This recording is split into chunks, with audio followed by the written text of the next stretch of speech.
धुळे तालुक्यातील नेर येथील Janaki agro Pachod shade या ठिकाणी कोरोमंडल इंटरनॅशनल लिमिटेड कंपनीच्या वतीने कांदा पीक चर्चासत्राचं आयोजन करण्यात आलं होतं। यावेळी कांदा या पिकावरील खत व्यवस्थापन या विषयावर मार्गदर्शन करण्यात आलं। यावेळी शेतकरी मोठ्या संख्येने उपस्थित होते। या चर्चासत्रात प्रामुख्याने परिसरातील पंचक्रोशीतील शेतकऱ्यांसाठी कांदा या पिकातील खत व्यवस्थापन या विषयावर सविस्तर असे मार्गदर्शन व पीक परिसंवाद या ठिकाणी आयोजित करण्यात आला होता। यावेळी शेकडोंच्या संख्येने शेतकरी वर्ग देखील उपस्थित होता। कांदा पीक कसे घ्यावे, कांदा पिकासाठी लागवडीसाठी लागणारे व्यवस्थापन या संदर्भात या ठिकाणी सखोल असे चर्चासत्र व त्याचबरोबर मार्गदर्शन करण्यात आले। सदरच्या कार्यक्रमाप्रसंगी या ठिकाणी प्रमुख मार्गदर्शक म्हणून कोरोमंडल इंटरनॅशनल लिमिटेड विभागीय कृषी विद्यावेत्ता डॉक्टर विनेश रेगे, कृषी महाविद्यालय धुळे उद्यान विद्या विभाग निवृत्त शास्त्रज्ञ श्रीधर देसले यांचे सखोल असे मार्गदर्शन लाभले।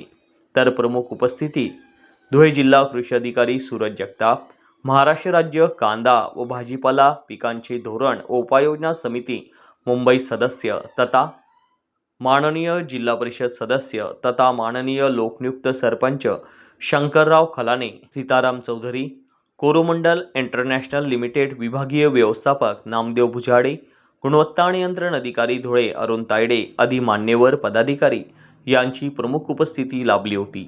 यावेळेस या ठिकाणी शेतकऱ्यांसाठी कोरोमंडल इंटरनॅशनल लिमिटेड कंपनीच्या सर्व प्रकारचे खते बियाण्यांचे बॅनर माहितीपत्रक या ठिकाणी लावण्यात आले। अतिशय सखोल असं मार्गदर्शन या ठिकाणी शेतकऱ्यांना लाभलं। घेत असतो त्याचं कारण असं आहे की या आधुनिक काळामध्ये शेतकऱ्यांचं कापसाचं आणि कांद्याचं पिकाची उत्पादन क्षमता दिवसेंदिवस कमी होत आहे।